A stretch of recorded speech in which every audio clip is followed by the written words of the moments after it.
குழம்பு வைக்க போகிறோம். இட்லியும் மட்டன் குழம்பும் எப்படி செய்யுதுன்னு இப்போ பார்க்கலாம். ஃபஸ்ட்டு குக்கரில் எண்ணெய் சேர்த்துக்கிறேன்.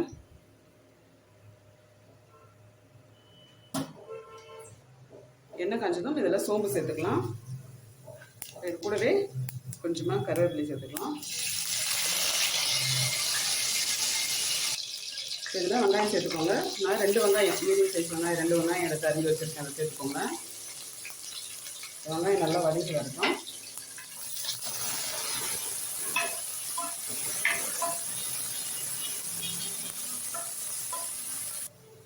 வெங்காயம் நல்லா வதங்கிடுச்சு. தக்காளி சேர்த்துக்கலாம். 2 மீடியம் சைஸ் தக்காளி எடுத்துருக்கேன். இதையும் சேர்த்துக்கோங்க.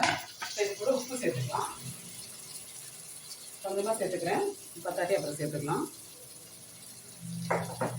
இப்போ இதையும் நல்லா வதக்கி விட்டுருங்க. தக்காளி நல்லா வதங்கி வரட்டும். இப்போ இது கூட 1 ஸ்பூன் ஃபுல்லாக இஞ்சி பூண்டு பேஸ்ட் வந்து சேர்த்துக்கலாம்.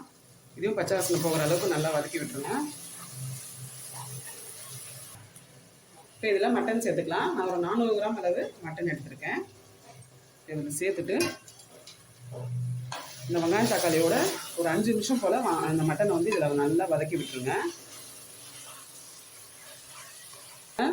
மட்டன் நல்லா வதக்கியாச்சு இந்த எண்ணெயிலேயே. இப்போ மசாலாலாம் சேர்த்துக்கலாம். கொஞ்சமாக மஞ்சள் தூள் சேர்த்துக்கிறேன். ஏற்கனவே மட்டன் வந்து மஞ்சள் போட்டு நான் வாஷ் பண்ணி வச்சதுனால கொஞ்சமாக மஞ்சள் தூள் சேர்த்துக்கிறேன். வீட்டில் அரைச்ச குழம்பு மிளகாய் தூள் ஒரு 3 ஸ்பூன் சேர்த்துக்கிறேன். அதுக்கப்புறம் காஷ்மீரி மிளகாய் தூள் வந்து 1 ஸ்பூன் சேர்த்துக்கிறேன், கொஞ்சம் கலருக்காக. இதெல்லாம் சேர்த்து இந்த எண்ணெயிலே நல்லா வதக்கிடுங்க அந்த மசாலாவை.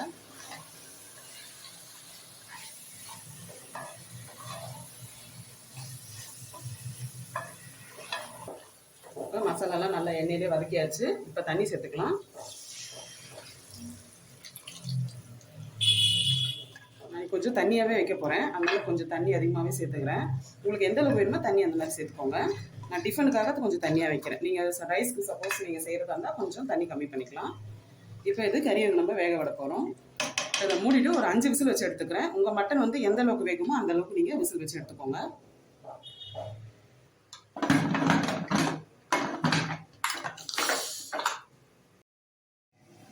இப்போ மிக்ஸி ஜாரில் ஒரு 1/4 மூடி அளவு தேங்காய் சேர்த்துக்கிறேன்.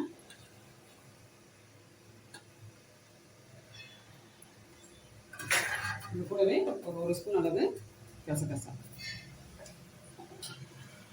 இது கூடவே 1 ஸ்பூன் சோம்பு.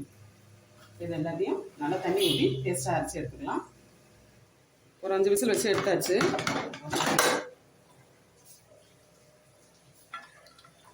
அவ்வளோதான், மட்டனை நல்லா வெந்துருச்சு. இப்போ நம்ம தேங்காய் பேஸ்ட் வந்து சேர்த்துக்கலாம். ஸ்டவ் ஆன் பண்ணிக்கலாம்.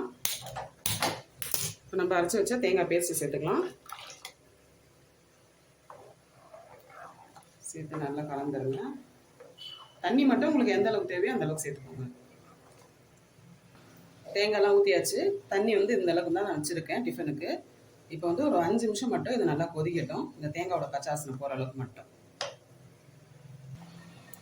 பாருங்கள், தேங்காய் ஊற்றி ஒரு 5 நிமிஷம் மட்டும் கொதிச்சிடுச்சு. போதும். 5 நிமிஷத்துக்கு மேலே கொதிக்க வைக்கக்கூடாது தேங்காய் ஊற்றுறதுனால. ஆஃப் பண்ணியாச்சு. இப்போ கொத்தமல்லி தூவிக்கலாம். அவ்வளோதான், நம்மளுக்கு இப்போ சூப்பரான ஒரு மட்டன் குழம்பு வந்து ரெடி ஆகிடுச்சு. சண்டே மார்னிங்கில் இந்த மாதிரி காலைல டிஃபனுக்கு இட்லி மட்டன் குழம்பு வச்சு சாப்பிட்டா செம்மையாக இருக்கும். நீங்களும் ட்ரை பண்ணி பாருங்கள்.